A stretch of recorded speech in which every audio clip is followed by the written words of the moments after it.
Olá, alunos do Colégio Militar de Brasília.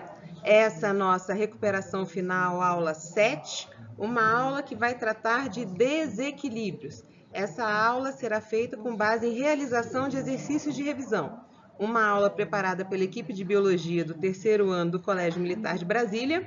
Eu sou a professora Sheila e estarei com vocês hoje. O primeiro exercício que a gente vai fazer é esse da UFT em 2019. Ele fala o seguinte: analise as afirmativas a seguir em relação aos impactos provocados pelas atividades humanas. O primeiro é a queima de combustíveis fósseis e o aumento da produção de lixo e esgotos contribuem para provocar o fenômeno denominado efeito estufa. 2. O CO2 é produzido durante a queima incompleta de moléculas orgânicas pelos motores de automóveis e sua combinação com a hemoglobina impede o transporte de oxigênio. 3. A poluição da atmosfera por óxidos de enxofre e de nitrogênio liberado pela queima do carvão mineral e óleo diesel pode resultar em chuvas ácidas. 4. O lançamento de esgotos no mar sem tratamento prévio pode ocasionar a maré vermelha, fenômeno causado por bactérias que liberam substâncias tóxicas na água. E o quinto, a utilização de agrotóxicos nas lavouras pode poluir o solo e as águas dos rios. Então, vamos olhar alternativa por alternativa. A primeira, ela fala da queima de combustíveis fósseis e o aumento da produção de lixo e esgotos contribuem para provocar o fenômeno denominado efeito estufa. Essa alternativa está correta. Porque, justamente, a queima de combustíveis fósseis libera CO2 para a atmosfera, tá? Esse CO2 é o principal gás de efeito estufa que nós temos. No lixo, se eu fizer incineração do lixo, eu vou estar liberando uma série de gases, entre eles o CO2. De qualquer forma, a decomposição do lixo, o esgoto, então essa decomposição, ela libera metano. Metano é o gás 21 vezes mais de efeito estufa do que o carbono. Então, essa alternativa 1 está toda correta. Qualquer que seja a queima, seja a decomposição, eu estou liberando gases de efeito estufa, que são o metano e o CO2. O segundo, ele fala, o CO2 é produzido durante a queima incompleta de moléculas orgânicas pelos motores de automóveis e sua combinação com a hemoglobina impede o transporte de oxigênio. Bom, a gente tem um problema aqui, a queima incompleta, ela não libera o CO2, né? Quando eu queimo o material, eu libero dois tipos de gases, o CO2, que é o dióxido, né? E o CO, que é o monóxido. Quem combina com a hemoglobina e forma um composto extremamente estável que dificulta o transporte de oxigênio é o monóxido. E aqui ele está falando que é o dióxido, então está errado por esse fator, tá? O que faz a combinação estável com a hemoglobina é o monóxido. Aí o 3. A poluição da atmosfera por óxidos de enxofre e nitrogênio liberado pela queima de carvão mineral e óleo diesel pode resultar nas chuvas ácidas. Essa alternativa está correta. Então, quando eu libero para a atmosfera os óxidos ácidos, né, que são os óxidos de enxofre e de nitrogênio, eles acabam se combinando com a água e formando ácidos. Quando essa chuva cai, ela é uma chuva ácida com pH menor do que aquele 5,6, que é o do ácido carbônico, que é o natural. O lançamento de esgotos no mar sem tratamento prévio pode ocasionar a maré vermelha, fenômeno causado por bactérias que liberam substâncias tóxicas na água. Bom, o Google, o meu computador já botou ali bactérias, né? Quem faz a maré vermelha são algas unicelulares que liberam substâncias tóxicas e, devido à coloração delas, né, elas acabam deixando a água num tom avermelhado, por isso maré vermelha. Então, essa 4, o erro é que ele fala que é causado por bactérias, na verdade por algas. E a quarta, a utilização de agrotóxicos na lavoura pode poluir o solo e as águas dos rios, onde intoxicam e matam diversos seres vivos. Correto, né? Os agrotóxicos, eles são lançados sobre as lavouras, eles podem ser levados, carregados pela água da chuva, podem poluir rios, podem poluir o solo, podem chegar até o lençol freático. E eu tenho a morte de diversos seres por conta desses agrotóxicos. É interessante notar que os agrotóxicos, eles matam qualquer tipo de inseto. Então, por exemplo, se eu estou lançando um inseticida lá, ele não escolhe. Esse é inseto praga, eu mato. Esse aqui é inseto favorável, polinizador ou predador, eu não mato. Ele mata qualquer um.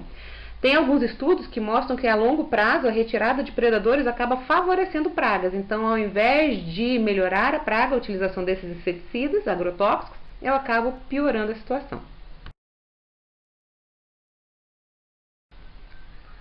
Para a gente ter uma visualização melhor, eu coloquei aqui três imagens bonitinhas para a gente dar uma olhada. A primeira, essa onde tem escrito eritróxido, monóxido de carbono, hemoglobina, ela está mostrando justamente a formação da carboxihemoglobina. O que é essa carboxihemoglobina? É a ligação do monóxido, vejam, não dióxido, monóxido de carbono, com a hemoglobina e forma um composto estável que evita o transporte de oxigênio. A pessoa acaba morrendo asfixiada, nesse caso, porque o monóxido evita o transporte de oxigênio. Do lado tem essa água com essas manchas vermelhas, são justamente a maré vermelha, e ali eu tenho 3 seres unicelulares que são responsáveis pela formação da maré vermelha, que liberam compostos tóxicos na água. Então, são algas unicelulares, indivíduos protistas e não bactérias. Unicamp 2018, altas concentrações de metais pesados foram encontrados nas águas de inúmeras bacias hidrográficas brasileiras. Esses poluentes podem rapidamente se acumular em seres vivos. Por exemplo, peixes podem absorver metais pesados da água e, pela ingestão de alimentos, retendo-os em tecidos musculares. E aí tem de onde foi retirado esse texto, tá? Bom, o que é importante a gente notar aqui? Nesse texto já da apresentação da questão, eles colocam então a ingestão de metal pesado e que esses animais retêm no seu tecido muscular. Então, esses animais entram em contato com esses metais pesados e esses metais vão ficando retidos em seus tecidos.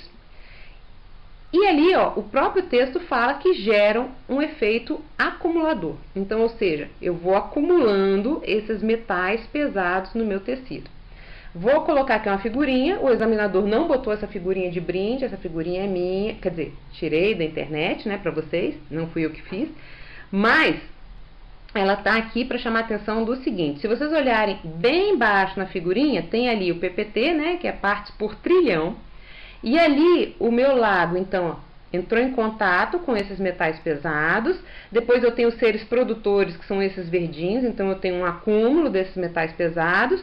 Os seres herbívoros, que parece esse marronzinho cheio de pontinha aí, Vocês podem ver que essa parte por trilhão ela vai aumentando conforme eu vou subindo o nível trófico nas minhas cadeias alimentares. Por quê?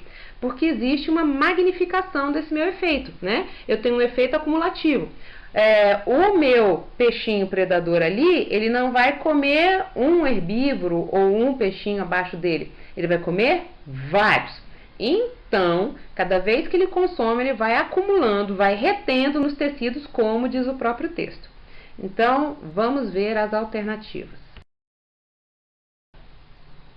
Ele coloca aqui a primeira alternativa, então, metais pesados como urânio, são encontrados em maiores concentrações em herbívoros longevos que vivem muito tempo, ou no meio da teia alimentar, como tartarugas marinhas e peixes de fundo de rio. Na B, metais pesados como mercúrio são encontrados em maiores concentrações em carnívoros em meio de cadeia alimentar, como aves de rapinas e peixes predatórios.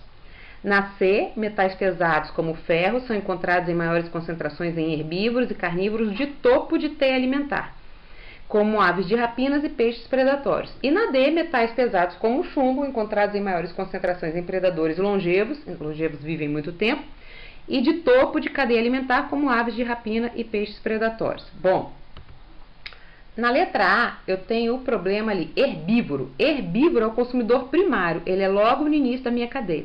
Aquela figurinha que eu mostrei para vocês, eu mostrava um efeito acumulativo. Então, cada vez que um ser se alimentava, quanto maior o nível trófico, quanto mais distante do produtor, maior a quantidade de metal pesado acumulado. Ali na B, ele fala em carnívoros do meio de cadeia alimentar. Opa, a gente viu ali naquela figura que as maiores concentrações estão nos indivíduos de fim de cadeia alimentar. Aqui ele fala em herbívoros e carnívoros de topo de teia alimentar. Veja, herbívoro é consumidor primário. Se ele é consumidor primário, ele está logo no início da minha cadeia alimentar.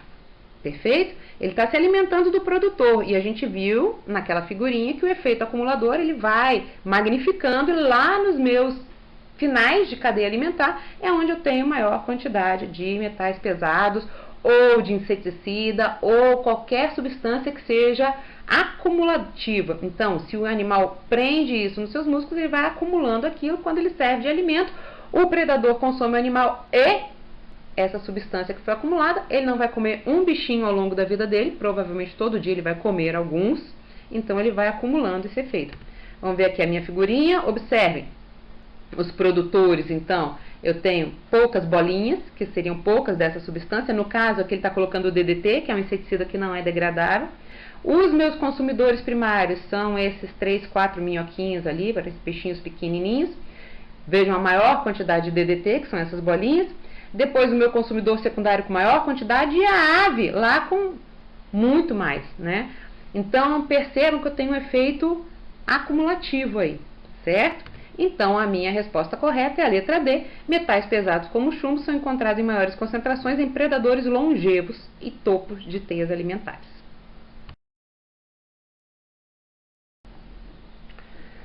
Questão da VUNESP. Nos rios é lançado geralmente grande quantidade de esgoto, provocando em alguns casos a morte de muitos peixes. Assinale a alternativa que melhor explica a mortalidade desses animais. Bom, essa figurinha não veio na questão, também fui eu que coloquei de brinde aí para vocês, onde ela mostra 3 recursos de água. Esse mais azulzinho claro, oligotrófico, oligo significa poucos, então é uma água que tem poucos nutrientes. Essa é uma água mais cristalina. Vejam que a quantidade de oxigênio, O2, está escrito numa letra maior, mostrando que está bem maior do que no mesotrófico e no oligotrófico. O peixinho está vivo e feliz ali. E o NPK está bem pequenininho, você nem consegue ver direito sem óculos, tá? No meu lago mesotrófico, que é o meio do caminho, ele tem mais NPK, que são os nutrientes, nitrogênio, fósforo e potássio. O oxigênio está um pouquinho menor do que no oligotrófico, o peixinho ainda está vivendo ali, porque eu tenho uma quantidade de nutrientes mais ou menos. E o eutrófico, que então é aquele meu recurso de água eutrofizado, com grande quantidade de nutrientes. Vejam, o oxigênio está com a menor fonte possível, está bem pequitinho. O meu peixinho está morto. Morto por quê? Porque os seres recebem nutrientes em excesso. Vejam que o NPK, o nitrogênio, fósforo e potássio, está no maior tamanho dos 3 recursos de água. Então eu tenho grande quantidade de nutrientes. Os seres microscópicos, né, eles acabam se reproduzindo em grande quantidade, utilizam oxigênio, falta oxigênio para os outros seres, e aí ocorre a mortandade de uma série de indivíduos de vida aquática. Perfeito? Vamos ver as alternativas. Então, na letra A, aumento na quantidade de oxigênio e diminuição na quantidade de bactérias anaeróbicas. Vejam, eu não estou tendo aumento de oxigênio. Se eu olhar o meu oligotrófico, o oxigênio está no maior tamanho, mesotrófico, o oxigênio está na fonte intermediária, e no eutrófico, o oxigênio está petitico. Eu preciso de lupa para ver. Diminuição de bactérias anaeróbicas, não. Se eu estou tendo diminuição de oxigênio, quem vai viver é quem não precisa do oxigênio, tá? Na letra B, aumento da quantidade de bactérias anaeróbicas e, consequentemente, aumento da quantidade de oxigênio? Não, eu não tenho aumento da quantidade de oxigênio. No meio eutrofizado, eu tenho a diminuição da quantidade de oxigênio. Na letra C, eu vou pular, obviamente porque é a resposta. Na letra D, aumento no número de indivíduos herbívoros? Não, tá? Eu vou ter morte de uma série de seres que dependem do oxigênio. Tá? E não são esses seres herbívoros que eliminam o fitoplâncton. Ele está dando aqui a entender que esse herbívoro come todo o fitoplâncton e aí não tem a produção de oxigênio. Não é isso. Na verdade, eu tenho um aumento de nutrientes e aí seres unicelulares têm nutrientes suficientes, reproduzem em excesso e consomem oxigênio. Na letra E, diminuição da quantidade de alimento. Não, vocês podem ver que meu NPK no oligotrófico está pequenininho, no mesotrófico está com a fonte maior e no eutrófico está com a maior letra possível. Então, é onde eu tenho maior quantidade de nutrientes. Resposta certa, a letra C. Diminuição na quantidade de oxigênio, é o que está mostrando ali na figurinha, e aumento da quantidade de bactérias anaeróbicas, porque elas realmente não precisam de oxigênio. Ups! É uma preocupação dos ecólogos o fato de que as calotas polares podem vir a sofrer um processo de descongelamento, em virtude de um aquecimento da atmosfera terrestre. Esse aquecimento, consequência de um desequilíbrio ecológico, ocorre de... Bom, ele está falando descongelamento, aquecimento da atmosfera, então o meu problema é o aquecimento global, tá? Letra A, depósito de lixo atômico. Letra B, aumento da taxa de monóxido de carbono na atmosfera. Letra C, emanações de dióxido de enxofre para a atmosfera. Letra D, redução da taxa de oxigênio na atmosfera. E letra E, aumento da taxa de gás carbônico na atmosfera. Bom, aqui eu botei a figurinha para vocês, lembrando o que é o efeito estufa. O efeito estufa é um fenômeno natural, onde eu tenho uma camada de gases de efeito estufa, grande quantidade de gás carbônico, né, dióxido de carbono. Então, a minha radiação, ali a bolinha luz, está mostrando que está chegando a radiação. Essa radiação, ela pode ser refletida, ela pode ser absorvida ou ela pode ser convertida ali em calor. O calor fica preso aqui, retido, sem voltar para a atmosfera. Então, veja que eu tenho um grande problema, é com a liberação de CO2. Ou seja, a resposta letra E, o aumento da taxa de gás carbônico na atmosfera. Tá? PUC, Rio de Janeiro. A partir da Revolução Industrial, o teor de gás carbônico, CO2 atmosférico, que era em torno de 275 ppm partes por milhão, sofreu um aumento na ordem de 25%. Estima-se que em 2050, se mantidas as taxas atuais de emissões desse gás, sejam atingidos teores em torno de 550 a 650 ppm, partes por milhão. Qual a alternativa que aponta respectivamente a principal causa do aumento de CO2 atmosférico e uma possível forma de redução deste fenômeno? Bom, o que a gente tem que prestar atenção aqui? Ele está pedindo respectivamente, então eu tenho que ter uma alternativa que vai apresentar, em primeiro lugar, principal causa do aumento de CO2 e depois forma de redução deste fenômeno, tá? Então ele quer que na alternativa a primeira afirmativa tenha relação com a principal causa de aumento de CO2 e a segunda com como que eu reduzo esse fenômeno de emissão de gases de efeito estufa, principalmente CO2, para a atmosfera, certo? Então, vamos lá. Bom, quando eu vou analisar essas alternativas, eu vejo, ó, eu marquei em azul causas de aumento de CO2. Então, eu tenho desmatamento da Amazônia é causa de aumento de CO2? Sim, é causa de aumento de CO2. Por quê? Porque a Amazônia eu tenho grande quantidade de árvores. Árvores são seres fotossintetizantes, não só árvores, mas uma série de vegetais, né? Fotossintetizantes. Se eles são fotossintetizantes, eles retiram o gás carbônico da atmosfera e liberam o oxigênio. Mas, para o efeito estufa, o que interessa é a retirada de gás carbônico. Como é que é feito esse desmatamento? Ele não deixou claro na afirmativa. Ele não falou se eu estou simplesmente derrubando a árvore, se eu estou queimando a Amazônia, mas fato é que o desmatamento é uma causa de aumento de CO2. Queima de combustíveis fósseis. Queima de combustível fóssil libera uma grande quantidade de CO2. Então, carvão, petróleo, óleo diesel, tudo isso, quando eu queimo, eu libero CO2 para a atmosfera. Se eu aumento emissões de CO2, eu realmente aumentando aquela minha camada de gases de efeito estufa em torno do planeta, e aí eu vou provocar então o aquecimento global. Aumento de áreas cultivadas. Eu botei tracejado porque ele não deixou claro aí como que é esse aumento de áreas cultivadas. Esse aumento de áreas cultivadas é como? Desmatando, eu vou tirar florestas. Se eu tiro florestas, ele é causa de aumento de CO2, né? Porque eu vou estar retirando seres que fazem a diminuição desse CO2 na natureza. E as plantas cultivadas nem sempre têm essa característica de retirada de CO2 tão boa quanto de uma vegetação natural. Em vermelho, eu coloquei então redução do fenômeno. Como é que eu posso reduzir esse fenômeno? Reflorestamento em larga escala? Sim, se eu refloresto, eu estou colocando árvores. ou plantas, e essas árvores, esses vegetais, eles são capazes de retirar o CO2 da atmosfera por meio da fotossíntese. Essa outra alternativa também tem o reflorestamento em larga escala, então estou colocando seres que são capazes de, por meio da fotossíntese, retirarem este CO2. Redução da atividade industrial, ok. Se eu reduzo a atividade industrial, eu reduzo a liberação de gases para a atmosfera. Então, nós temos aqui um problema. Eu queria chamar a atenção de vocês, na letra B tem ali assim, uso de gases contendo CFC. O CFC é aquele gás que diminui o ozônio, tá? Ele quebra o ozônio e libera o oxigênio. E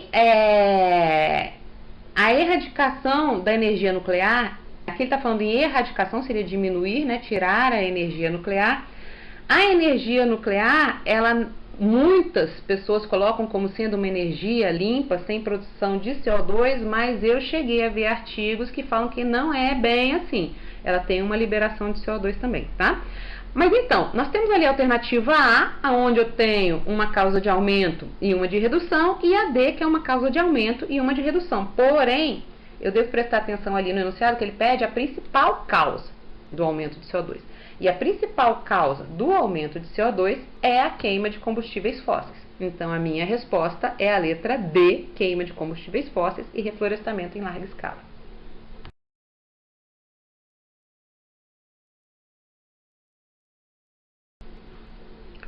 FUVEST. A recente descoberta de uma vasta região de mar descongelado no Polo Norte é um exemplo dos efeitos do aquecimento global pelo qual passa o planeta. Alarmados com a situação, alguns países industrializados elaboraram uma carta de intenções em que se comprometem a promover amplos reflorestamentos, como uma estratégia para reduzir o efeito estufa e conter o aquecimento global. Essa estratégia baseia-se na hipótese de que o aumento das áreas florestadas promoverá maior. Bom, botei aqui uma figurinha de brinde para vocês, essa figurinha não veio com a questão. Ela está na aula de desequilíbrio que trata de efeito estufa, essa figurinha está lá. Então, vou reexplicá-la aqui para vocês. O que ela explica aqui? Eu tenho CO2 na atmosfera. O que o meu vegetal faz? Ele faz fotossíntese. Quando ele faz fotossíntese, ele usa o gás carbônico e água que a planta vai retirar do solo, tá? E a energia luminosa que vem do sol, e aí ele vai converter essa energia luminosa em energia química, que é a glicose. Essa glicose vai ser usada pelo vegetal para a manutenção da vida dele. Mas observem que o carbono, quando a planta vai crescendo, vai produzindo tecidos, folhos, ramos, troncos, etc., esse carbono vai ficando preso aqui ao corpo do vegetal. Então, a embaixo está falando, a cada quilo de árvore, 1,65 quilos de CO2 da atmosfera são retirados, tá? Então, eu estou prendendo esse CO2 aqui. Se eu estou prendendo esse CO2 em tecidos, na verdade, o CO2 não, né? O carbono, eu estou prendendo ali no tecido, eu estou evitando que esse carbono esteja liberado para a atmosfera. Então, um vegetal que vai crescendo, vai se desenvolvendo, ele vai sumindo, ele vai retirando carbono da atmosfera, certo? E o que chama atenção aqui é o reflorestamento. Então, o que um monte de países está se comprometendo a fazer? Promover reflorestamento. Por quê? Se eu promovo reflorestamento, eu planto árvores, à medida que essas árvores vão crescendo, elas vão retirando o CO2 e vão prendendo carbono nos seus tecidos em desenvolvimento. Bom, então aqui eu tenho as alternativas. A. Liberação de gás oxigênio com o aumento da camada de ozônio, desculpem, ele está separado, né? Camada de ozônio e redução da radiação ultravioleta. Retenção do carbono na matéria orgânica das árvores com diminuição do gás carbônico atmosférico responsável pelo efeito estufa. C. Disponibilidade de combustíveis renováveis e, consequentemente, menor queima de combustíveis fósseis que liberam CFC, clorofluorcarbono. Absorção de CFC, gás responsável pela destruição da camada de ozônio, sombreamento do solo e resfriamento da superfície terrestre. Bom, olha a minha figurinha aqui. Ela é um complementar daquela minha figura anterior. Então, aqui, ó, para parar de desmatar e reflorestar, compensaria até 1/3 as emissões de gases de efeito estufa. Aquilo que já foi mostrado na outra figura, né? Se eu tenho vegetais, eu tenho plantas, esses vegetais absorvem o gás carbônico porque fazem a fotossíntese, e aí quando fazem essa fotossíntese, produzem a glicose, que vai ser utilizada na sua manutenção da vida, e para o crescimento, desenvolvimento, produção de tecidos, ele vai fixar um carbono ali. Fixando esse carbono sai da atmosfera dos gases de efeito estufa, tá? Então, a resposta correta é a retenção de carbono na matéria orgânica das árvores e diminuição do gás carbônico atmosférico responsável pelo efeito estufa, tá? Na letra A, liberação do gás oxigênio, ok, as plantas liberam, tá? Mas isso não tem relação com o efeito estufa em si, libera oxigênio. Na letra C, disponibilidade de combustíveis renováveis e, consequentemente, menor queima de combustíveis fósseis que liberam o CFC, né? A gente tem que lembrar que a queima de combustíveis fósseis libera uma série de gases, né? Mas um grande liberador de combustíveis fósseis são os clorofluorcarbonos e aqueles óxidos ácidos que acabam colaborando para a chuva ácida. A absorção de CFC, a minha planta não absorve CFC, ela absorve o gás carbônico durante a fotossíntese. E sombreamento do solo para resfriamento não faz muito sentido, né? Eu tenho a minha radiação, ela é absorvida pela atmosfera, pode ser refletida pela atmosfera, pode ser absorvida pela superfície, refletida pela superfície, mas resfriar o solo, assim, dizendo que a árvore provoca uma sombra e resfria o solo, não faz muita diferença nessa entrada de radiação. O FJF, Minas Gerais, as árvores da floresta do Tatu estão ficando sem folhas. Pesquisadores do Jardim Botânico do DNU, distrito de Palomas, Minas Gerais, em recente estudo realizado na floresta do Tatu, importante remanescente de Mata Atlântica, mostraram que os elevados índices pluviométricos registrados nas proximidades da metalúrgica Caribe S.A. e a incidência de ventos no sentido da floresta do Tatu podem ser os principais causadores da misteriosa queda de folhas e queima da vegetação da referida floresta. O Dr. João Silva, coordenador das pesquisas, prevê que se não forem tomadas medidas urgentes, as árvores estarão sem folhas em menos de 2 anos. A partir da leitura da matéria publicada no Diário de Palomas, é possível concluir que se trata. Bom, antes da gente fazer qualquer conclusão, vamos dar uma esmiuçada aí nesse meu texto, né, motivador da questão. Eu vejo com atenção que ele fala o seguinte: elevados índices pluviométricos registrados na proximidade da metalúrgica Caribe S.A. Metalúrgica, então, eu tenho uma indústria que vai liberar poluentes para a atmosfera, resultantes da queima, resultantes dos seus processos industriais. Então, eu vou ter uma série de gases que são liberados lá. E o meu texto chama atenção também ventos no sentido da floresta do Tatu. Então, eu estou tendo vento que está indo na direção daquela floresta, lembrando que gases que são emitidos para a atmosfera não vão ficar presos só num lugar, né? Se eu tenho um vento, esse vento vai arrastar esses gases para diferentes outros lugares. Na aula de chuva ácida, inclusive, eu conversei com vocês sobre isso, que essa movimentação do vento faz com que essa chuva ácida não caia só nos grandes centros urbanos, não caia só sobre as zonas industriais. Ele vai cair em outras regiões também. As alternativas que nós temos aqui, né? Crescimento desordenado de Palomas, então a cidade está crescendo desordenadamente, isso não fala lá no meu texto. Vazamento no reservatório municipal de Palomas, o texto não trata sobre isso, em momento algum fala sobre isso. Chuva ácida, bom, eu já dei a dica lá, né? Falando da questão da metalúrgica, liberação de poluentes para a atmosfera, pluviosidade, ventos ali, né? Tá chamando bastante atenção para ele. D. Simples coincidência. Será que realmente é uma simples coincidência eu ter a perda de folhas numa região onde eu tenho incidência de ventos vindo ali da metalúrgica? E desmantamento clandestino para facilitar a exploração da madeira. Bom, o texto também não fala nada sobre desmatamento clandestino. O que eu tenho aqui? A minha chuva ácida. Ó. Então, meus centros industriais liberando gases para a atmosfera. Quais gases? CO2, tá? Gases óxidos ácidos de nitrogênio e de enxofre que combinados com a água vão formar os ácidos, né?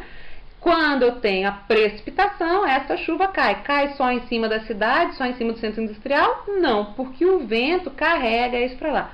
Olha aqui as minhas plantinhas ficando sem folhas, por quê? Porque esse ácido acaba queimando as folhas ali da minha vegetação. Se vocês lembram da aula de desequilíbrios, eu tenho aquela minha precipitação seca, que depois quando a planta faz evapotranspiração eu tenho a formação de ácido ali também. Olha o meu recurso de água, só tem esqueletinho de peixe, né? Porque essa chuva ela acaba acidificando o meu recurso de água, dependendo de quão ácido for esse meu recurso, eu tenho a morte de peixes. Eu posso ter, lembram, aquela lixiviação carregando metais pesados em direção a recursos de água, tudo isso decorrente da chuva ácida. Então, a minha resposta aqui, letra C, chuva ácida.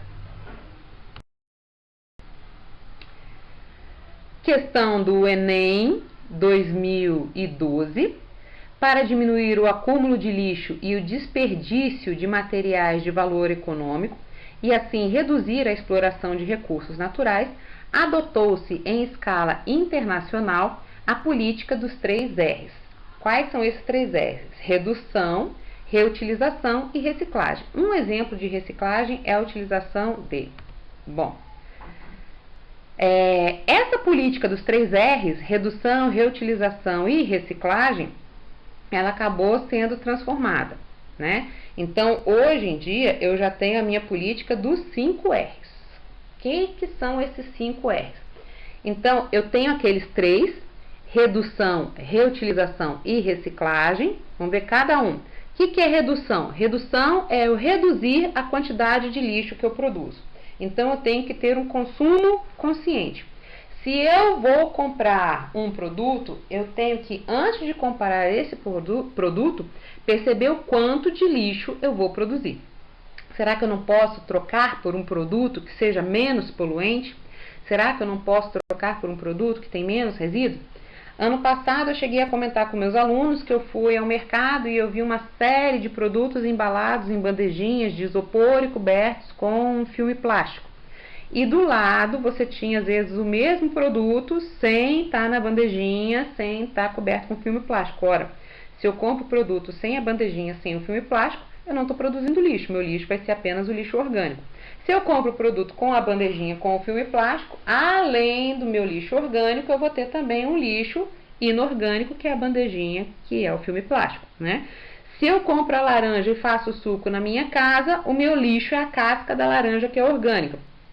Se eu compro o suco engarrafado, eu estou produzindo uma garrafa de plástico, de vidro, se for uma embalagem Tetra Pak de papel, mas, além disso, a indústria, a padaria, o mercado fez o suco, produziu o lixo orgânico. Então, eu estou aumentando a quantidade de lixo, tá? Então, se eu reduzo o consumo ou faço um consumo consciente, eu posso, então, reduzir essa quantidade de lixo. Reutilização é dar um novo uso para o meu produto. Então, se eu compro um pote de sorvete e depois eu lavo aquele pote e eu uso aquele pote para guardar alguma coisa que eu necessite, guardar lápis, guardar tinta, guardar papel, guardar qualquer outra coisa, eu estou dando um novo uso para aquele material e não simplesmente jogando no lixo, tá? E a reciclagem é quando eu faço a transformação daquele material. Então, se eu pego o papel, desmonto aquele papel e faço um novo papel, eu estou produzindo um papel reciclado. Muito legal a gente separar. Reutilização é dar um novo uso e reciclagem é a transformação no material novo. Um plástico que eu levo para uma indústria de reciclagem, transformo num plástico novo, eu tenho então a reciclagem desse material. E eu tenho mais 2 R's que foram colocados ali, que é o repensar e o recusar. Repensar é aquele meu consumo consciente novamente, né? Eu tenho que pensar os meus usos. Eu preciso disso, eu realmente preciso comprar isso. Eu posso comprar um produto que polua menos, eu posso comprar de uma indústria que tenha um modelo de compensação, ou seja, uma indústria que está retirando plástico do mar e utilizando esse plástico do mar em embalagem. Eu estou comprando produto de uma indústria que está aproveitando o papel reciclado nas suas embalagens. Eu estou comprando produto de uma indústria que está retirando vidro e está reciclando. Então, eu tem que olhar esse tipo de coisa. E o recusar é simplesmente o não consumir. Não, eu não quero consumir isso porque eu não preciso, tá? Eu não tenho a necessidade de trocar o celular uma vez por ano. Eu não tenho a necessidade de comprar um computador novo daqui a de um em um ano, porque saiu um programa novo, saiu uma atualização, saiu, enfim, algumas coisas que eu posso estar recusando a usar. Bom, o meu enunciado, ele pede um exemplo de reciclagem. Então, ele botou 3 R's, redução, reutilização e reciclagem, e pediu um exemplo de reciclagem. E aí ele colocou ali, letra A, garrafas de vidros retornáveis para cerveja ou refrigerante. Letra B, latas de alumínio com material para fabricação de lingotes. Letra C, saco plásticos de supermercado com acondicionantes de saco de lixo. Letra D, embalagens plásticas vazias e limpas para acondicionar alimentos. Letra E, garrafas PETs recortadas em tiras para a fabricação de cerdas de vassouras. Então ali eu botei os meus 5 R's, tá? Vejam que o reciclar a setinha está transformando em nova setinha e reutilizar a minha setinha está dando um novo uso, tá? Ela está voltando ali ao começo. Crianças, se eu retorno as garrafas de vidro, se eu retorno as garrafas de cerveja, de refrigerante para serem reenvasadas, eu estou reutilizando, eu não estou reciclando, eu não estou fazendo a transformação do material. O saco plástico de mercado, se eu uso para colocar o lixo caseiro, eu estou reutilizando o saco plástico. Eu utilizei esse saco plástico uma vez para trazer as compras do mercado para a minha casa e eu estou usando a segunda vez para colocar lixo. Então, eu estou reutilizando, dando um novo lixo. Em vez de eu comprar saco plástico para isso, eu estou dando um novo uso para o saco plástico que eu já consumi. Na letra D, embalagens plásticas vazias e limpas para condicionar outros alimentos. Veja, eu peguei uma embalagem plástica vazia de um alimento, lavei e estou colocando novos alimentos. Observem, eu estou reutilizando. E na letra E, a garrafa PET cortadas em tiras para a fabricação de cerdas de vassoura. Vejam, muitos alunos confundem isso aqui, acham que estou reciclando porque o produto é diferente. Não, eu estou reutilizando. O plástico é o mesmo, eu só estou cortando em tira. O único onde eu tenho reciclagem é a letra B, que é quando eu uso latas de alumínio como material para fazer lingotes. Lingotes são tiras, então eu pego esse meu alumínio, eu reciclo, eu derreto, eu coloco em forminhas e aí eu faço ali o meu lingote, tá? Enem 2011, um dos processos usados no tratamento de lixo é a incineração, que apresenta vantagens e desvantagens. Em São Paulo, por exemplo, o lixo é queimado a altas temperaturas e parte da energia liberada é transformada em energia elétrica. No entanto, a incineração provoca a emissão de poluentes na atmosfera. Uma forma de minimizar a desvantagem da incineração destacada no texto bom, aqui eu tenho o meu processo de incineração. Então, vejam, o meu lixo é separado, tá? A grosso modo, se eu tenho materiais que podem ser reciclados, eu retiro desse lixo, eu coloco em fornos de altas temperaturas. Esse meu lixo, então, é queimado, eu tenho uma produção de energia aqui, tá? Bom, o meu texto, ele já fala que a incineração tem vantagens. E o texto aponta vantagens, né? Parte da energia liberada é transformada em energia elétrica. Então, eu tenho uma produção de energia a partir do lixo. Essa é uma vantagem da incineração. E o texto aponta desvantagem também. Emissão de poluentes para a atmosfera. Então, quando eu queimo, lembram que a queima produz uma série de gases. Em especial, eu tenho o CO2. Tá? Mas eu tenho outros gases sendo produzidos aí também pela incineração. Esses poluentes vão para a atmosfera. E aí ele pede uma forma de minimizar a desvantagem da incineração. O próprio texto já apresentou ali uma desvantagem, a emissão de poluentes para a atmosfera. Então, letra A, aumentar o volume do lixo incinerado para aumentar a produção de energia elétrica. Letra B, fomentar o uso de filtros nas chaminés dos incineradores para diminuir a poluição do ar. Letra C, aumentar o volume do lixo para baratear os custos operacionais relacionados ao processo. Letra D, fomentar a coleta seletiva do lixo nas cidades para aumentar o volume do lixo incinerado.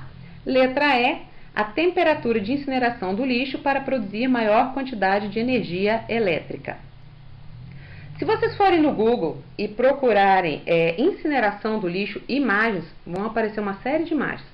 Mas as imagens que vocês vão ver em maior quantidade são imagens assim, imagens assim, imagens assim. E lá no texto ele falava que tinha a vantagem da produção energética e a desvantagem da emissão de poluentes para a atmosfera, tá? Então, juntando a minha pesquisa de imagens e o próprio texto, eu posso chegar à conclusão que o grande problema ali é a liberação de poluentes para a atmosfera. Como é que eu posso melhorar isso? Instalar filtros. Se eu instalo filtros, eu acabo retirando uma série de poluentes que seriam liberados para a atmosfera, tá? Quero chamar a atenção aqui de vocês na letra D, que ele fala assim, fomentar a coleta seletiva do lixo, então incentivar, né, essa coleta seletiva do lixo nas cidades, para aumentar o volume do lixo incinerado. Não faz o menor sentido, né?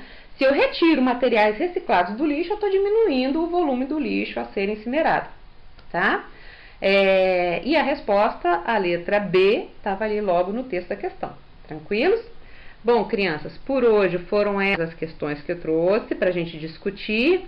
Se ficaram com qualquer dúvida, entrem em contato com a equipe de biologia. Até a próxima aula.